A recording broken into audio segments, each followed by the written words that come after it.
Welcome to the Corporate Detox Podcast. I'm your host, Amanda McWhorter.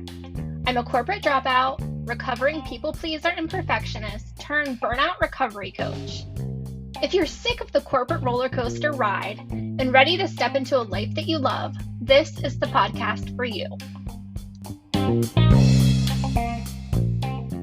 Hey there, and welcome back to the Corporate Detox Podcast. I'm Amanda McWhorter, and this week I'm bringing you some real talk. So, over the last couple weeks, I've had lots of how miserable they are in their career. So, we're going to break down today what it really does cost you to stay in a career that you don't like. Maybe this career is, quite frankly, sucking out your soul. It could be throwing you further into burnout. So let's break this down.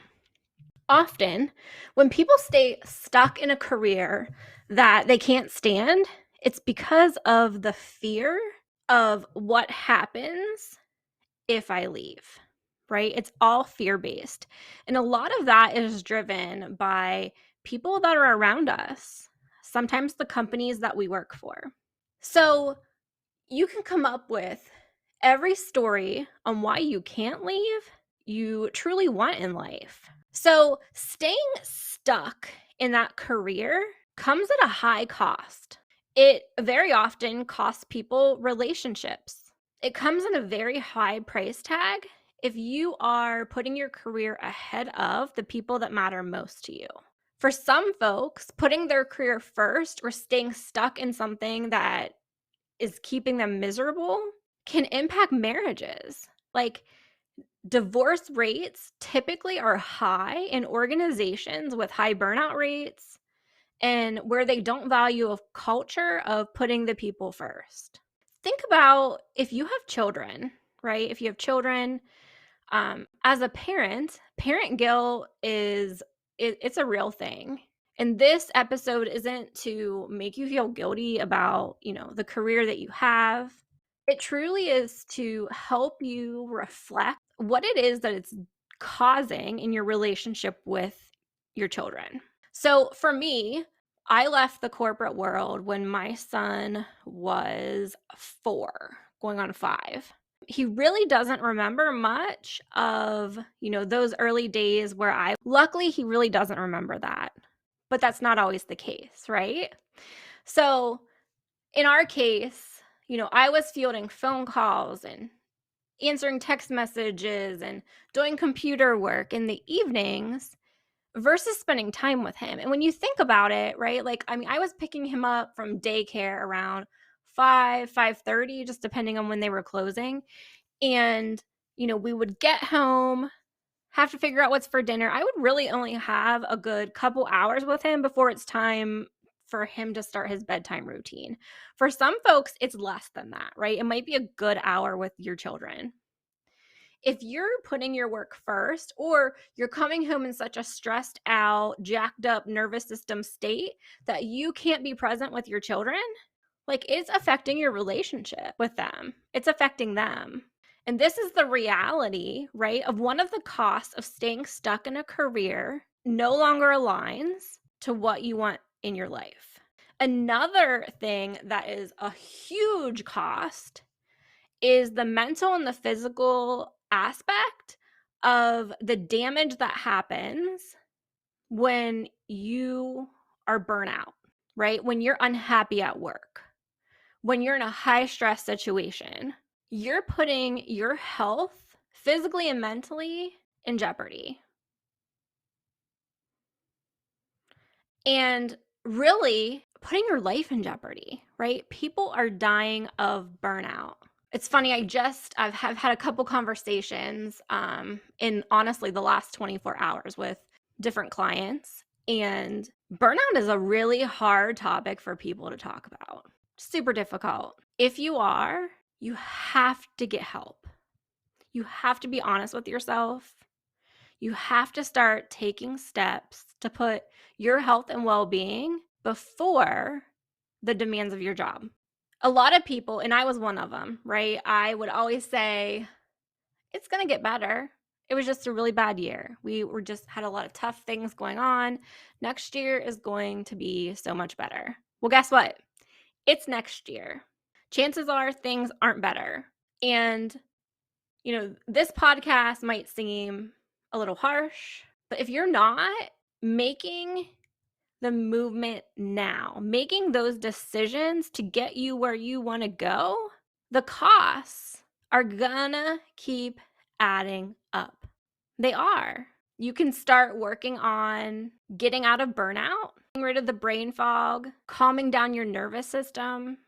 You can start putting your physical health first, drinking water, taking time to eat a lunch, going to the bathroom when you need to instead of prioritizing every task at work and keep telling yourself you don't have time. When you start putting yourself first, you can then step into a life that you love. Maybe you think you're not ready to leave. Here's the reality. There's never a good time. You can get on LinkedIn today, you can scroll through posts where people will talk about they had thought about leaving their career for a long time. Maybe they never did, and then they get into a situation where they have a big health event. Or there are some people that are super helpful that their company helped them out by laying them off. It was a blessing in disguise. You're never going to be ready to make that move. It's going to be scary. You're going to have to get uncomfortable. But I'll tell you, putting your health, your happiness, your family as the priority over feeding into the same mundane tasks day after day after day that are not lighting you up and fulfilling you, and really they're causing more damage to you, that's what's important. Choosing yourself and your family over the comfort of staying where you've always been. If you're listening to this and you think to yourself, I'll never find anything else. For me, I told myself, I'll never find anything in this area making this much money. I'm here to tell you, that's all bullshit. First of all, if you're constantly chasing money, you're never going to be happy. You're never going to heal your body. You're never going to heal your relationships. You're never going to heal your mind and your spirit and your soul if you're chasing money. When you decide to put yourself first and trust in God, trust in the universe, trust in whatever you believe in, things start happening for you. I'm a true testament of that. I left my career as a single mom, no other income in this house. I didn't have a side hustle. The only thing I had to fall back on was my savings. I had no plan, didn't look for a job, or I'm not ready. I'll never find anything else. In those 18 years in the corporate job, I got divorced, lost track of friends, lost time with my son that I'll never get back because I was too busy answering someone else's texts at night. I was too stressed out, not taking the time to read a book with him at night. Those are costs of staying stuck. Being able to trust and know that I'm fully supported and everything is happening in my highest good, and always coming back to that when my days are tough, is everything. So think about it. What is staying in your career that you're miserable in? What is that costing you? Really? Yeah, it's a constant paycheck. Yeah, you can stay comfortable because you don't have to change. But what is it costing you? Are you under so much stress that if you don't do something soon, you have a heart attack? Are you on the verge of losing your relationships? Are you on the verge of losing yourself, quite frankly? We put so much sometimes into our careers that's what our identity becomes wrapped up in. For me, I was Amanda that ran the local grocery store for a long time. I was Amanda in human resources. People knew me for working at that company. When I went out with friends, we talked about work. When I was around my family, I would often talk about work. My identity was so wrapped up in that. And I think of all the things that cost, missing out on amazing opportunities to sit and laugh and have fun and really get to know people because you're so worried about what's happening. So after listening to this today, sit with this. Sit with this.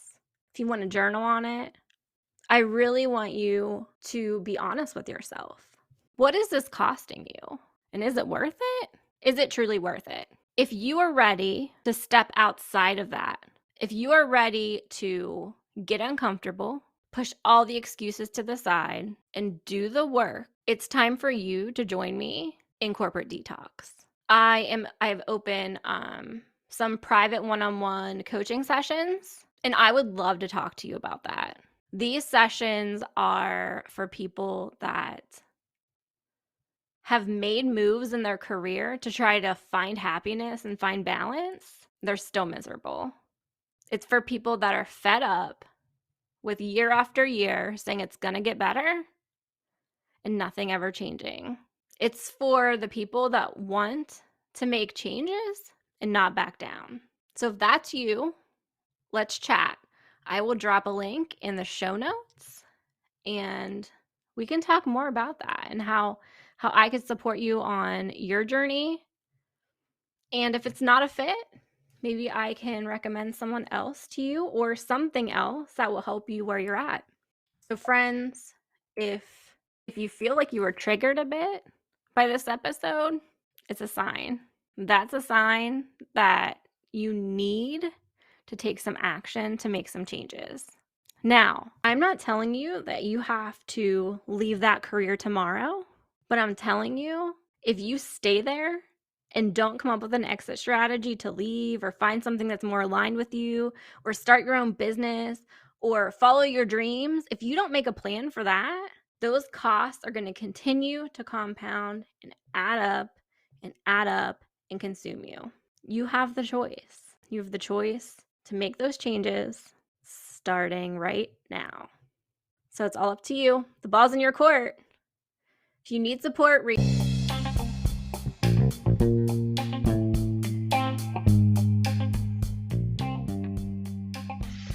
if you're looking for more information on how to work with me, you can check out my website at amandamcquarter.net and look at different offerings that I have and some freebies that might be of value to you. If you're on social media, feel free to follow me at Amanda K. McQuarter on Facebook, LinkedIn, and Instagram.